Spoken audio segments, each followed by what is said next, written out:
Halo teman-teman Kelontong Ruru. Kali ini Kelontong Ruru akan membahas pertanyaan yang paling sering ditanyakan juga di forum-forum sama di Instagram, yaitu apa sih pestisida, fungisida, atau bakterisida yang aman untuk nepe?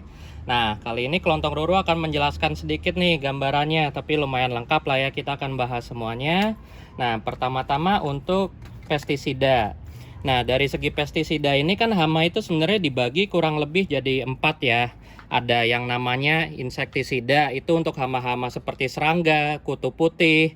Kemudian ada juga untuk yang benar-benar kutu gitu seperti spider mites, itu kita gunakannya akarisida. Kemudian ada juga jenis hama lainnya yaitu jamur. Nah, jamur ini biasanya banyak di tempat nepe yang lembab seperti ini, apalagi kalau kita pakai tatakan air ya. Dan kalau untuk jamur itu, apalagi kalau di tempat lembab gini, mereka nggak murni nyerang dengan satu jenisnya jamur aja. Bisa jadi mereka berkoloni dengan bakteri atau patogen-patogen lainnya. Jadi yang kita butuhkan itu pengobatan lengkap ya, nggak cuma fungisida. Kemudian yang terakhir juga membahayakan, selain jenis serangga dan kutu, ada juga cacing yang sering kita sebut sebagai nematoda. Apalagi nematoda itu paling bahaya yang nggak kelihatan karena mereka hidupnya di dalam media tanam. Nah, pertama-tama kita mesti kenalin gejalanya. Kita bahas yang paling gampang dulu deh, yang paling sering kelihatan. Contoh kayak ini. Ini tanaman baru saya setek nepenya, bisa kita lihat ya di sini tuh. Kelihatan sakit-sakitan banget, bahkan jelas banget tuh. Bangkai kutu putihnya masih ada di sini. Nah, setelah kita obati dengan pestisida, kelihatan nih tuh semua daun barunya bersih ya. Beda jauh.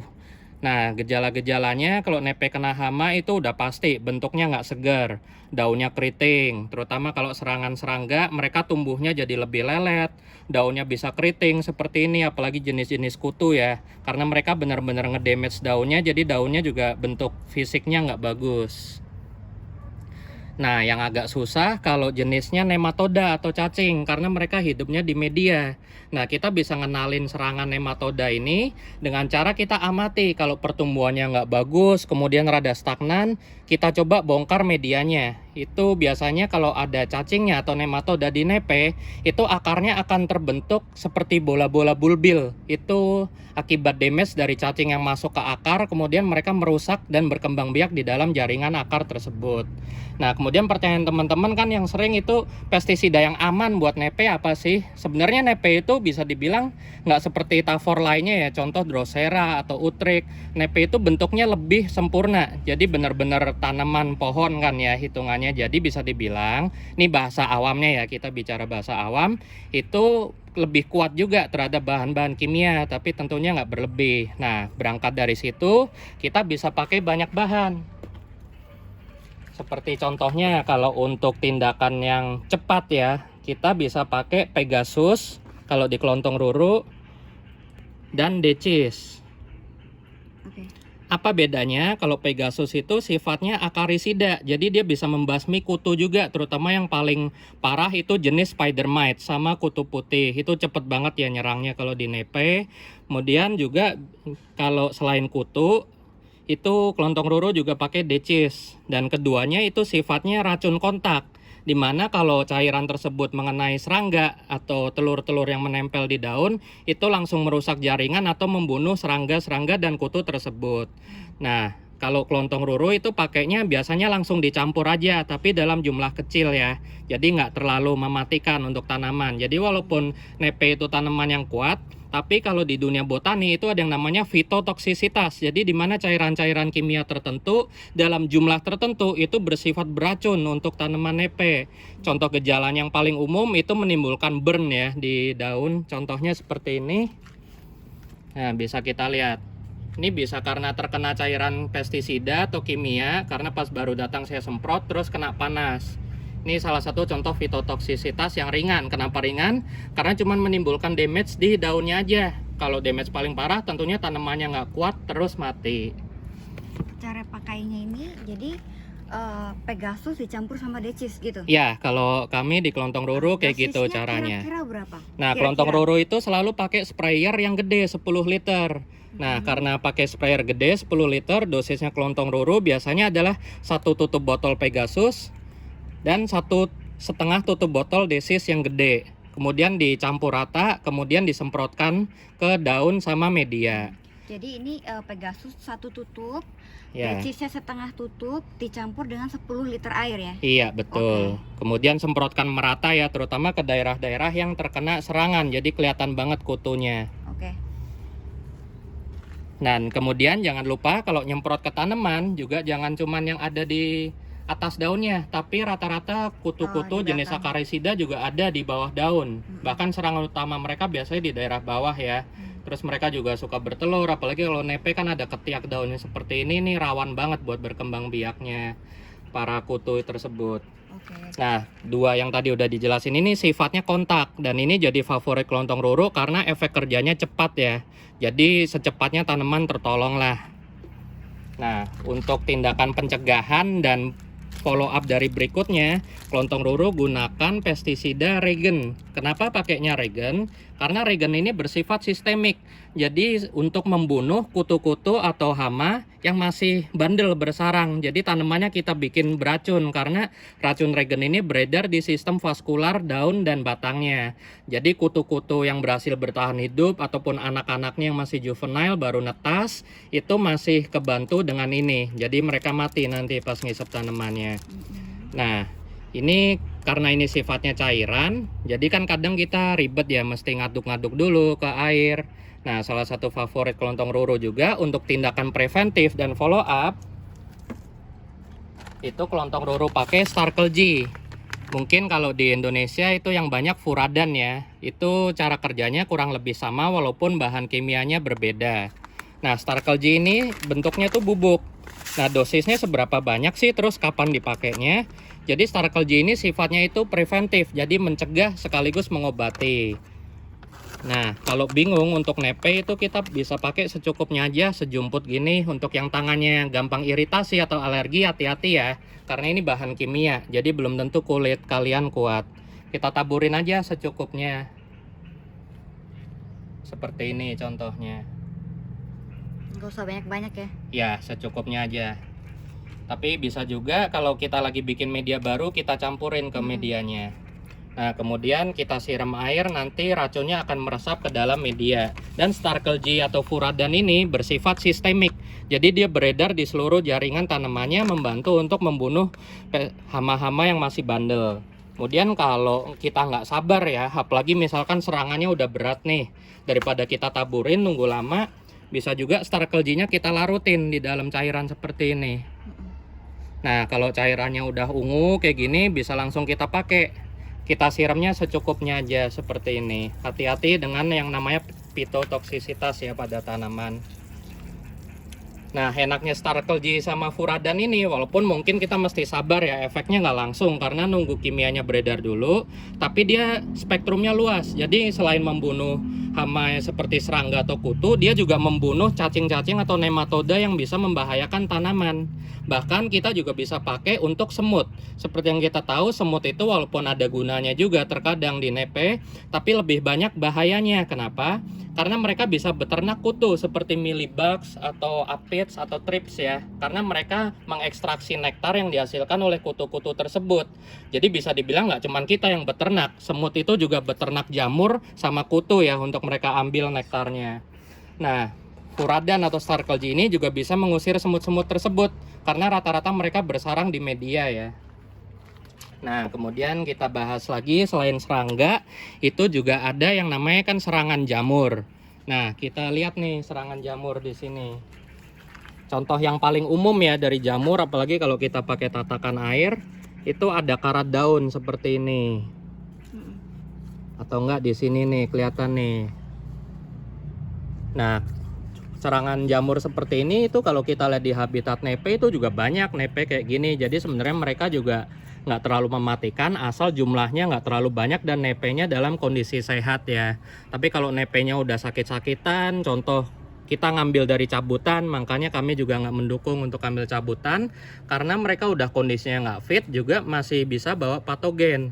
Kemudian yang perlu kita waspadain selain karat daun seperti ini, kita harus perhatikan batang nepe juga, apalagi kalau kita pakai tatakan air. Karena seperti yang tadi udah Kelontong Roro jelasin, jamur itu nggak melulu hanya jamur saja. Bisa aja mereka bersimbiosis dengan alga, dengan bakteri. Mereka akan menghasilkan koloni patogen yang jauh lebih hebat dan lebih mematikan. Nah, itu memberantasnya gimana? Kita mesti kenalin dulu gejalanya. Terutama untuk nepe, kita bisa lihat nih di gambar ini. Ini batang yang masih sangat sehat. Warnanya segar, kemudian kalau kita kerik juga warnanya masih putih ya. Tuh. Ini batang masih sehat banget, tapi coba bandingin dengan parentsnya. Ini batang yang udah tua, kemudian warnanya juga coklat. Kalau kita kerik juga warna jaringannya udah coklat tua tuh. Nah, nih kita kerik ini. Biasanya batang yang seperti ini yang paling rawan terkena serangan jamur atau koloni simbiosis tadi. Nah, pengobatannya memang sangat sulit, terutama untuk koloni patogen seperti ini kan mereka sifatnya mikroba ya. Ukurannya sangat kecil dan beredar di jaringan vaskulernya. Bisa aja kita obatin daerah sini, dia sebenarnya udah nyampe kemana. Jadi untuk seperti ini, Kelontong Roro sebenarnya paling favorit sistemik. Karena sistemik akan menyebar merata dari akar sampai ke ujung batangnya. Nah, untungnya walaupun pengobatan serangan jamur itu biasanya disebabkan oleh koloni lainnya, tapi obatannya itu kira-kira sama juga, fungisida. Nah, untuk fungisida itu yang Kelontong Roro pakai umumnya adalah Amistar. Amistar ini bersifat sistemik juga, jadi dia beredar di dalam jaringan tanamannya. Jadi dalam penggunaannya, Kelontong Roro sekali lagi kurang lebih dosisnya sama, 2 tutup botol untuk 10 liter air. Karena ini nggak dikombinasi, jadi Kelontong Roro pakai 2 tutup botol, dan kita semprotkannya merata. Dan untuk hasil maksimal, kita harus semprot dari media, daun, batang, sampai ke ujung tunas yang paling atas. Jadi hasilnya akan lebih optimal ya. Kemudian juga Kelontong Roro terkadang untuk sifat preventif menggunakan biofungisida juga atau bioagent. Bisa kita lihat nih contoh-contoh, mungkin tadi kan gambar-gambarnya dikit ya, tapi kalau di kemasan ini bisa kita lihat serangan-serangan jamur seperti ini. Dari daun bercak putih, kemudian banyak karat, kemudian ada yang namanya bleak. Bleak itu tiba-tiba daun bentuknya nggak bagus kayak gini ya, kayak lepra, kusta gitu. Atau bahkan mungkin rebah batang, batangnya tuh udah nggak kuat gitu, kayak lemes dan kelihatan oren-oren busuk. Nah, biofungisida ini sifatnya itu bakteri atau jamur yang menyerang bakteri patogen lainnya. Seperti kita tahu kalau di manusia kan ada antibiotik namanya penisilin yang dihasilkan dari jamur yang bersifat racun bagi mikroba atau bakteri lainnya. Nah, ini dosisnya biasanya satu kemasan Kelontong Roro akan pakai untuk sekitar 40 liter air. Kita aduk rata dalam jumlah besar, kemudian kita semprotkan ya. Satu bungkus ini 40 liter. Iya, 40 liter air, satu ember besar. Kemudian Kelontong Roro makainya juga hati-hati. Hanya disemprotkan sedikit aja, 2 spray gitu ke media. Kemudian sisanya Kelontong Roro semprotkan ke daunnya. Kenapa mesti berhati-hati? Karena agen biofungisida ini juga sifatnya bakteri atau jamur juga. Dan dalam jumlah yang tidak terkontrol bisa menimbulkan efek samping lainnya seperti pertumbuhan yang stagnan dan lainnya. Karena bisa aja mereka nggak menyerang bakteri yang patogen tapi juga menyerang bakteri atau jamur yang beneficial seperti Trichoderma dan lainnya. Jadi mereka akan berkompetisi dan mengacaukan pertumbuhan tanamannya ya. Karena para agen bakteri ini juga menghasilkan enzim-enzim tertentu yang belum tentu bermanfaat. Jadi pakainya hati-hati, khusus untuk yang udah advance saja. Nah, kemudian kalau untuk pengobatan lainnya, apalagi kalau yang pakai tatakan air ya, terutama nih bisa lihat media-media lama yang udah lapuk seperti ini kan udah pasti banyak jamurnya atau alganya. Itu Kelontong Roro nomor 1 paling rekomen adalah Pisan 20. Pisan ini sifatnya luas, dia bisa untuk bakteri, bisa untuk jamur, dan juga mematikan untuk alga atau lumut. Jadi hati-hati kalau yang piara lumut hidup juga, karena bisa bersifat toksik ya untuk lumut toppingnya. Tapi kita tentunya akan lebih pilih tanamannya yang hidup dibanding toppingnya. Jadi biasa untuk serangan yang udah parah, Kelontong Roro akan pakai Pisan ini. Tapi jangan pakai untuk tanaman yang sifatnya masih seedling atau kecambah, karena dia sifatnya juga letal untuk tanaman-tanaman yang masih juvenile. Jadi pakailah untuk tanaman yang udah gede ya. Nah, kalau masih khawatir pakai Pisan, ada cara yang lebih aman. untuk serangan mikroba atau jamur, biasa kelontong roro akan memakai dua jenis ini. Ada yang namanya H2O2 atau hidrogen peroxide, kemudian juga ada BKC, benzalkonium klorida.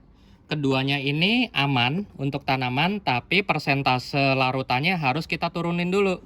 Biasanya kelontong roro beli yang 50%, maka kelontong roro akan encerkan sampai 2%.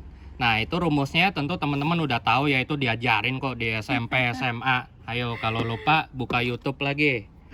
Nah, untuk yang BKC biasanya kelontong roro pakai langsung, jadi nggak kelontong roro cairin.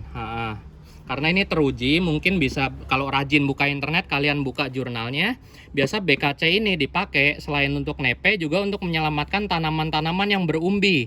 Seperti contohnya Amorphallus, bisa juga untuk Alocasia yang tentunya umbinya atau bulbilnya itu rawan sekali busuk.